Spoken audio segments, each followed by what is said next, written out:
ይደርባችሁ እመቤት ዛሬ ደግሞ መታለች እንግዲህ ማለት ነው። መልእክቷን እያስተላለፈ ትገኛለች። እሙዬ በነገራችን ላይ የዋህናት የሆነ ነገር ሲሆን ጓ ትላለች እንጂ የሆነ አልቃሻ ነገር ናት። እንዴ ሆደ ባሻ ነሽ እና በጣም ነው የምናመሰግንሽ። በዚህ አጋጣሚ እንግዲህ የሙዬ መልእክት ምን ብላለች ማለት ነው። እንግዲህ ማይክል ጃክሰን በፍጹም ፍቅር የምትባል ሴትዮ እንደማትሆንህና ለድራማ እንደመጣች እኛም ጠንቅቀን እናቅ ነበረ። ሩታ እንደሆነች ያንተን ትዳር ለማፍረስ እንጂ ለመመስረት በፍጹም አትፈልግም ስትል መልእክቷን አስተላለፈች።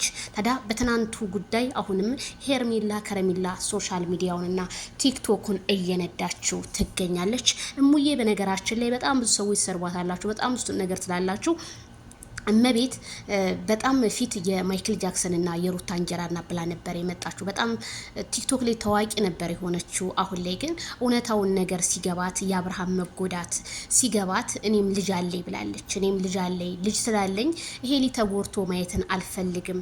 አብርሃም በጣም የዋህ ነው እና ሲሉት ይሄዳል፣ ተቀመጥ ሲሉት ይቀመጣል። አብርሃም ማለት በጣም በቃ የዋህ ነው። ስለዚህ ይሄንን የዋህነቱን አይታ ሩታ እየተበቀ ለችው ዛሬም ትገኛለች። ነገም በሌላ ነገር ልትበቀለው ትችላለች።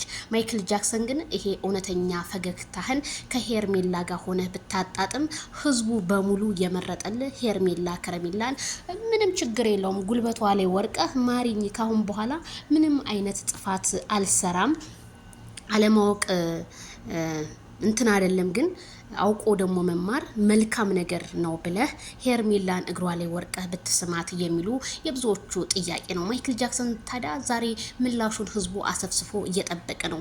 የዛሬው ደግሞ ምላሹ ምን ይሆን? ይችን የመሰለች እጀ በደረቴ አንደበቷ ጣፋጭ የሆነች ልጅ ወደ ራስ ህይወት አስገብተ ህይወት ወደ መራችህ ሂድ ብሎሃል። ሙቤ ዩቲዩብ ግፍትር አድርጓል። ስለዚህ አሁን ህይወትህ የሚያምርልህ የሚያብብልህ በዚች በመሰለች ዳይመንድ እንጂ የሩታና የፍቅር መቶኬ መግቢያ ሆነህ መጫወትህ ለኛም አናዶናል። ማይክልዬ ተው ብለናል። ተው ይሄ ነገር አይሆንም ብለናል። ስለዚህ እመቤት አሁን የተናገርሽው ንግግር 100% እደግፍሻለሁ። አብርሃም ጅል ነው። እውነት ጅል ስላችሁ በቃ የሆነ እንዴት ነው ለማንም መጠቀሚያ ለምን ትሆናለህ? ተሰደብክ፣ ምን ተባልክ፣ ምን እንዳንተ ቻይ ሰው የለም እኮ። ቻይ ሰው ነህ፣ ከልብ ቻይ ነህ። እውነት የዋህ ሰዎች ብዙ ጊዜ ይጎዳሉ። በምን በማይረቡ ተልካሻ ሰዎች ዛሬ ሰው ሆነው ነገ አውሬዎች ለሚሆኑ ሰዎች ይጎዳሉ። ስለዚህ ማይክል ጃክሰን ሄርሜላ ከረሜላን ሁላችሁም በዛሬ ኮሜንት ላይ በቃ አብርሃም ይቅርታ ጠይቅ ይሁን መልሳችን። ይሄ አይሆናትም ይሆናታል። የሱን የህይወቷን ውሳኔ ሄርሜላ ታውቃለች። የሚሆናትን እሷ ታውቃለች፣ የማይሆናትን እሷ ታውቃለች። ምድር ላይ ያለ ሰው እርስ በራሱ ይተዋወቃል። ስለዚህ የእመቤት መልእክት ድረስ ላይክ፣ ሸር፣ ሰብስክራይብ በማድረግ